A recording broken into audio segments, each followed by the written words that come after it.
Thank you for joining eTitle and Orland's PC for today's webinar, State of the Market from a Realtor's Point of View. My name is Connie Kinzer. It is my pleasure to introduce our esteemed speaker for today, Jessica Morris. Jessica is a licensed attorney in the state of Florida for Orland's PC, as well as a member in good standing with the Southern, Middle, and Northern U.S. District Courts. She concentrates her practice in real estate, litigation, foreclosure, and REO. I now turn it over to Jessica. Good afternoon, everyone, or good morning, depending on when you're watching this. Today, we will be going over the state of today's market from a realtor's point of view.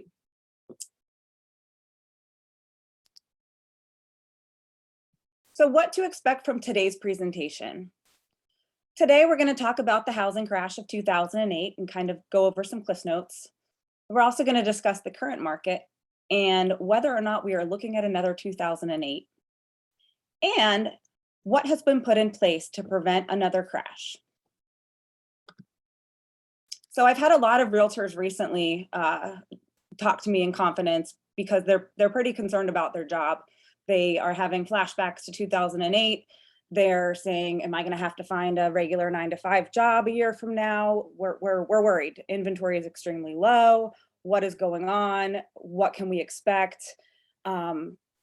Just kind of quietly panicking. So I think that that's probably a very common thread amongst realtors across the country at this time. So we're going to talk about it. And we are first going to discuss the infamous crash of 2008. So the crash of 2008. There's a lot of debate. There's a lot of articles out there. There's a lot of movies included that kind of go over what happened, kind of analyzing and investigating exactly what the source was. And to be honest with you, there's no simple answer. There's several factors that went into it. Some people say it was predatory lending. Some people say it was the bad loans. Some people say fraudulent mortgages. The government caused it. It was consumer fraud. The bank started it all. There's a lot of talk about it, but I don't think that there really is a concrete answer that I can firmly see. So let's just go through the timeline. So back in 1999, there were decisions made primarily surrounding subprime lending. There were very, very little federal regulations on mortgages. The decisions were made that were immune to any sort of regulation. So mortgages were given, people bought new homes.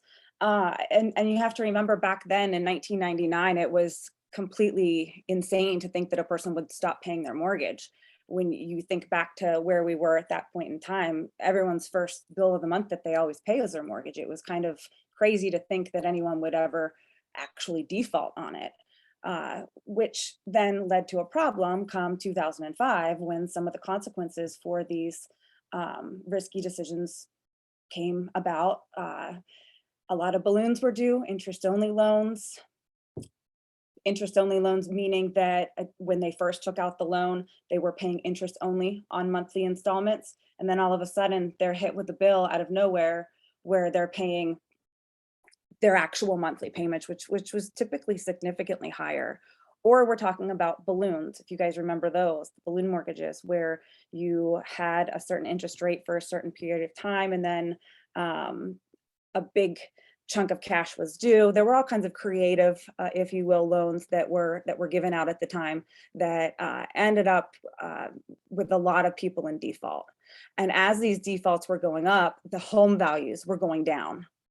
And ultimately, from 2007 to 2008, that is when the crash began. So today's market, deja vu. Let's talk about differences in the circumstances surrounding the market today compared to 2008. So most importantly, in my opinion, are the average interest rates. Back in 2008, on a 30-year conventional loan, the average interest rate was 6.03%. Nowadays, and as an aside, this is as of November 9th, 2021, the average interest rate was 2.98%. So it doesn't seem like that big of a difference. So let's kind of work that math out. So say you have a mortgage of $300,000. Back in 2008 at 6.03%, your mortgage payment was $1,804. Take that same mortgage amount today, and your payment at 2.98% is only $1,262 a month. That's a monthly savings of $542, which is a significant amount of money for the average American family. So those interest rates that are being given today are exponentially stronger for your average consumer to be able to make those payments. The other thing that was very common in 2008 were ninja loans, which everyone knows and loves. The ninja stands for no income, no job, no assets. It was basically mortgage lenders were handing out loans based on credit scores alone. And I can tell you, I can recall when I was actually in law school, discussing this with a mortgage officer who was willing to give me a mortgage. And my main source of income was my student loans for law school. So it was, even back then, I remember thinking something doesn't seem right about this, but obviously those ninja loans were typically a very, very bad idea, and they are obsolete today. If they do exist, they're very, very rare.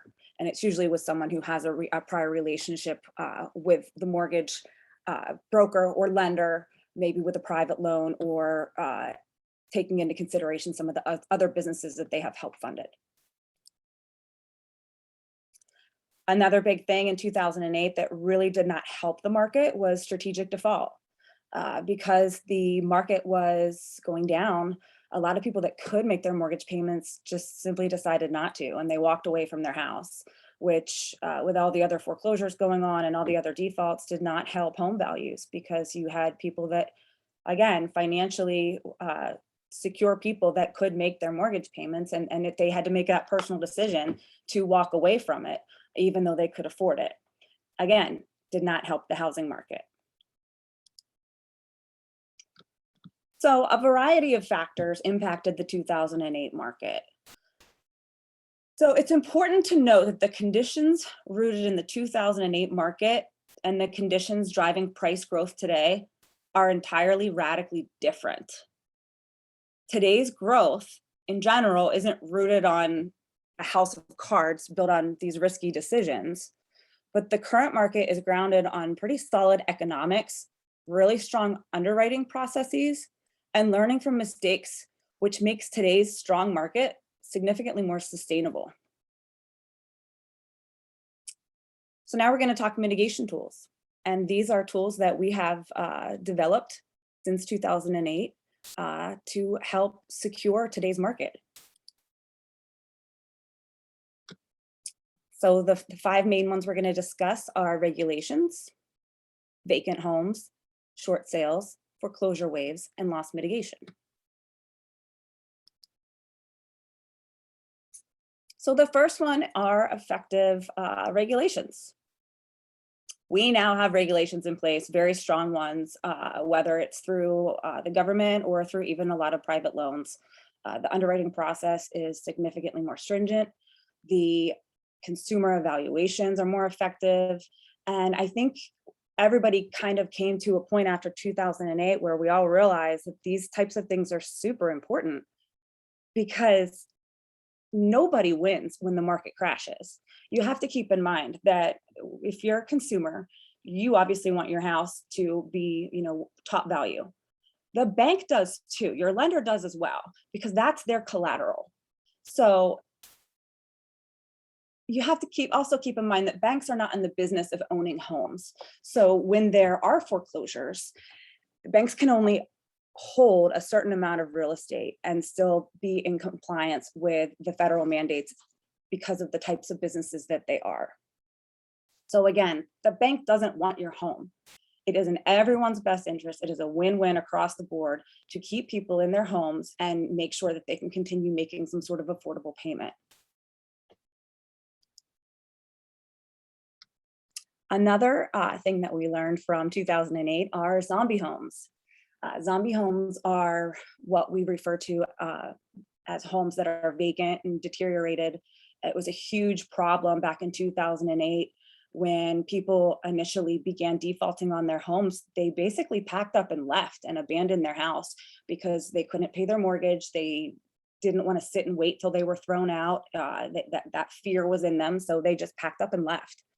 The problem was that this was happening in a multitude of socioeconomic neighborhoods across the board, low income, high income, and no matter what state that neighborhood is, no one wants a next door neighbor who just abandons a house, because what happens? Your house slowly starts to decline in value as well, because the house next to you, no one's cutting the grass. There could be squatters in there, all graffiti, spray paint, people vandalizing, people stealing the pipes, all sorts of problems. And while this is happening right next door, it's lowering your house's value. So a lot of advocates for lenders and consumers agreed that, again, this is a lose-lose situation. This is not good for anybody. So nowadays, there are much better methods and procedures put in place when a home is determined to be vacant or abandoned, so that either the lender can step in and secure it, or the HOA sometimes will. There's a lot of different options, and it's very much on the forefront of people's minds as we enter, another wave of foreclosure once the moratoriums are completely lifted. Short sales, big thing in 2008. Again, this kind of goes hand in hand with the market going down and defaults going up. We're not in that situation today. Short sales are when a home is worth less than what's owed on it. Housing prices and equities are at an all-time high right now. That the market is very, very strong. So good news, bad news is a lot of people that are, say, for example, were furloughed during this COVID crisis. Instead of having to do a short sale, a lot of people were able to kind of downsize, and they could sell their house, even though they're furloughed and they weren't bringing in any sort of income. They could sell their house and pocket a significant amount of equity to help sustain them until they started to work again. And ideally, then they'll be able to buy a house again, but they don't have to go through that long process of going through applying for the short sale and then having to deal with any sort of deficiency or whatnot. So that's great news. So are they a thing of the past? Typically, as of right now, yes. I can't say whether they'll come back or not, but the majority of homes these days have a significant amount of equity. Foreclosure waves. This was something kind of cool that has been developed through lender advocates and consumer advocates, because again, it doesn't behoove anyone, the banks, it doesn't behoove the county, the city, the neighborhoods, anyone, for the market to crash and for home values to go down. What happened in 2008 was there were so many defaults that foreclosures were not strategically looked at as far as zip codes and where they were located. So you could have a neighborhood that might have 10 homes in it that were behind on their mortgage, and if you foreclose on all of them at once, it could have a significant impact on the housing values for the rest of the homes in that neighborhood, which again, lose-lose for everyone. So now there are a lot of new systems and strategies put in place to help examine homes that are in default, and looking at what percentages are in default and how to effectively go about these foreclosures without bringing down the home values in the neighborhoods.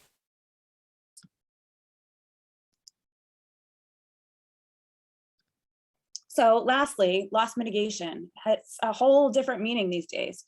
Back in 2008, we talked loan modifications. They were difficult to get, to be honest with you. They were kind of relatively new. There were a lot of hoops that people had to jump through, but nowadays they have more traditional loss mitigation and loan mitigation modifications available to consumers. And that's a win-win for everyone involved as well. Another thing is traditional refinance. Just like we had been discussing your average consumer that was furloughed during COVID, say they were, they were out of a job for 6 months, they get behind on their mortgage. Well, now people are going back to work, they're going back to the office. Now that they're making money again, they can actually refinance their house because it, again, typically has significant equity. So they can refinance, potentially even pull some cash out of their house in this process and have a lower interest rate and a more affordable payment and be right back on track with making their mortgage payments. So that's also been really, it's great combination with the traditional refinances and having these low interest rates. It's really great for everyone involved. So as we end today, what's the future look like? I don't know. I'm not a fortune teller, and no one can really predict the future. No one knows what's going to happen day to day. But I can tell you that the market growth today currently comes from a very solid foundation. It's built on a very separate, different foundation than it was built in 2008. Many factors that contributed to that crash back in 2008 are rare or obsolete. And we've all kind of come together since then from all sides of the coins, from lenders, consumers, government, to see that it's in no one's interest to see no one's best interest to see another crash happen. So if we can take some of these tools and some of these mistakes that were made in the past and learn from them, implement them, and kind of rest easy knowing that our housing market today is built on a different foundation. It's not a house of cards. I think people will sleep better at night just being more informed and understanding how the market today is different than the market in 2008. And it'll also help you when you are speaking to your clients at listing appointments, kind of alleviate the general public spheres as well, because everyone's seeing this awesome housing market and everyone's also taking it with a grain of salt and voicing their concerns. So hopefully you learned something here today. There's a lot more to it. We could probably discuss a plethora of different factors that were not discussed today, but for the purposes of just kind of getting into a little bit of the nitty gritty, I hope that you take some of this today and you put it in your vault and use it to help you continue to be the best realtor that you can be. Good luck.